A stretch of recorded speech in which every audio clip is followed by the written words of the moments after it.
Well, we've come down now to the Dome. We've left Signal Hill where we did the opening of the show. I think just to give you a little bit of an aerial perspective of South Africa as it's waking up. Well, South Africa as in Cape Town, because that's where we are this morning. And we're trying again for the budget speech. And goodness me, what a whirlwind roller coaster ride it has been to get back to this point. Because you'll remember, 19th of February, all of us assembled here. And this, of course, is the venue for where the Finance Minister is hopefully going to announce that budget. Whether it's accepted or not is still to be seen, because I am already seeing media reports coming out this morning saying political parties and particularly the DA are not going to accept any form of a VAT increase. I'm not sure what will happen there, but the reality is that something needs to be tabled. We need to put something on the table so we kickstart what is proving to be a very difficult financial period for South Africa. Where do you cut? Where do you cut to try and ensure that we can grow this economy, where we can create jobs and can make sure that South Africa brings that deficit down, because it is an exceptionally high deficit right now and we need to pay a lot of money back. I've got Lavan Gopaul with us. He's from Merchants Africa, that's going to talk to us a little bit about the expectations for today and what are people saying ahead of this. But Lavan, thank you for joining us here. It's a very different atmosphere to the last time. I must say, last time, as all budgets go, it's vibing. There are lots of people, there's lots of media houses, it's crazy. But that cost us a lot of money, that last sort of delay, where I'm not seeing that same activity here at all. People obviously cutting back. They can't afford to be here again. So good morning, Leanne, and to all of your viewers. Of course, a very unusual, a once-in-a-lifetime event. We've never seen a delay in the budget, at least not in the last 30 years of the new South Africa. And as you've indicated, the turning point there was a disaccord among some of the GNU members, those feeling that 2% VAT increase might be too punitive. And that certainly will hurt us. Even though you have zero-rated VAT goods, there are a number of essential commodities that we consume on a daily basis that have got a VAT aspect to it. VAT 2% increase would have added another 60 billion thereabouts to the national budget, and we need that in terms of revenue to spend on a lot of the services, including the social grants that are very much an essential part of South Africa during these difficult times. And that's what the Finance Minister himself has said. He said, you want to continue paying the SRD. It was 350. It's moved up to 370. We saw that happening in the 1st of April last year. But he says, where's this money meant to come from? Not that I want to stop it, but it was always meant to be a temporary measure. Now we've got, 10 million people that are dependent on just that particular social relief of distress grant. There are many more grants, but South Africans can't live without them. That's the reality. So that was some of the arguments behind the parties that had said, let's not do a VAT increase, let's take away some of the social grants. And as you correctly say, South Africa during this period of unemployment, official unemployment, sitting at north of 8 million people. And the real unemployment, there are a number of people that have given up looking for jobs. So that number could even be larger. That 350 Rand makes a difference. One of the other ways that you could solve the problem of balancing the budget is by increasing debt. Now, we already sit in a high debt environment. Almost 70 to 75% of our GDP as a ratio is debt.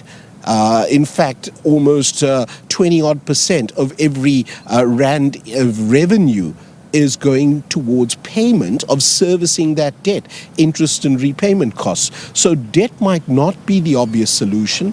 South Africa is a country that grows at a very slow pace. We've got ambition of growing at 2%, but currently we grow just over 1% in terms of GDP. Yeah. So for a slow growth country, I don't think it's wise for us to amplify debt.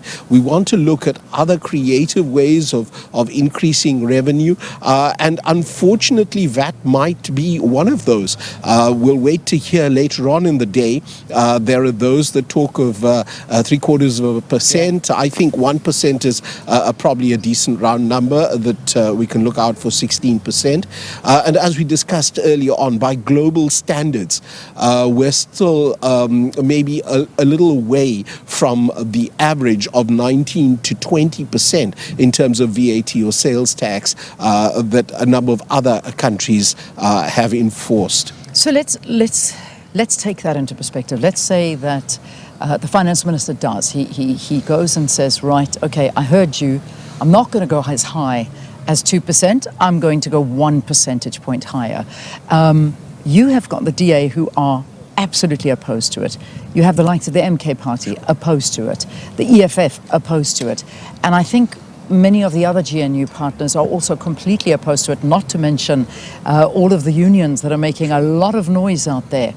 How's he going to get around that? I mean, how can he honestly expect that to pass when he has such sort of negativity towards it? Certainly, this is a very different arrangement with different partners that you have that need to come to some consensus.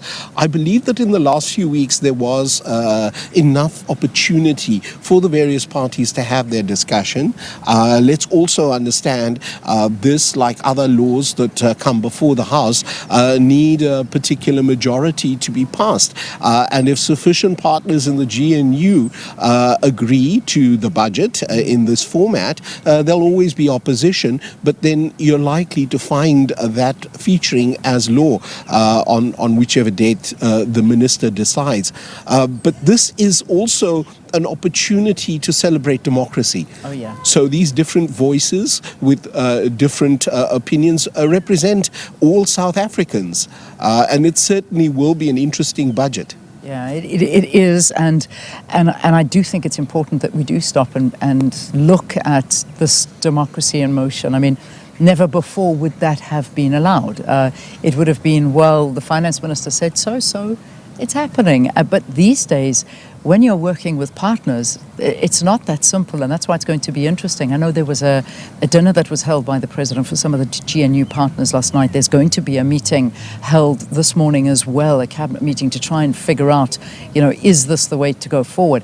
What would happen if this is not going to go ahead again? I'm taking a long shot here. I'm sure it will, but say it doesn't. So I'm very confident actually that it's going to go through. If it doesn't, let's mark that down to another occasion that we celebrate democracy. Oh wow, you're being optimistic. I don't know if the world would like that very much. Certainly not. Let's also analyze what happened when we did see the stall a few weeks ago.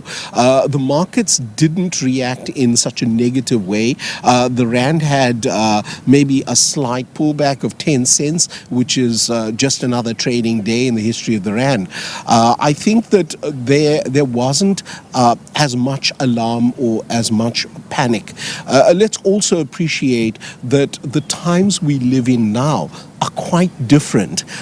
Since we have Donald Trump in the White House, inflation seems to be the whisper word globally.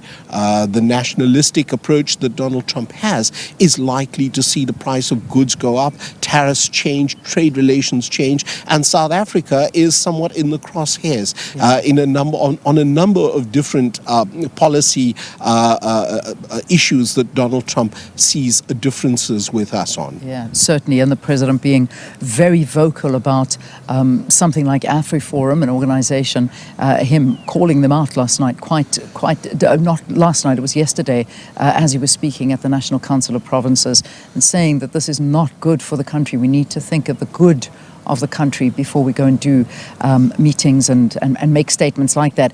So let's wrap this up. So we've heard a lot of ideas of where the minister can possibly find some money from. We've got the likes of the SARS commissioner who's saying, make my job more efficient. You don't have to raise any taxes whatsoever. Just allow me the ability to collect taxes better, and we will find that shortfall. You've got guys, let's go to the DA, saying just tighten the belt and stop on so much spending and unnecessary wasteful spending. So there's a few creative solutions. Certainly making SARS a more efficient tax collector will help revenue income.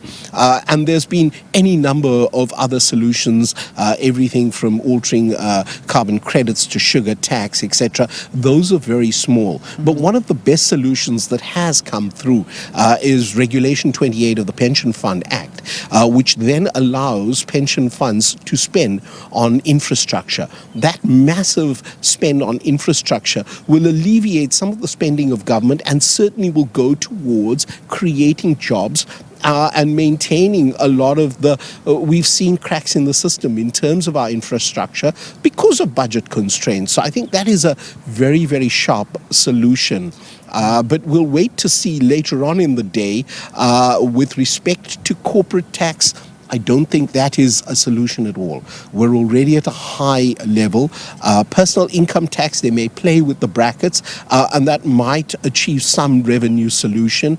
And VAT, as it happens, the 2%, only will change, if it did come to pass, will only add another 60 billion to a national budget that is in the order of 2 trillion, means a very small change. Every bit certainly counts, but we'll be interested to see what the outcome is later on. Yep, today a very interesting day, Lavan. Thank you for talking to us this morning.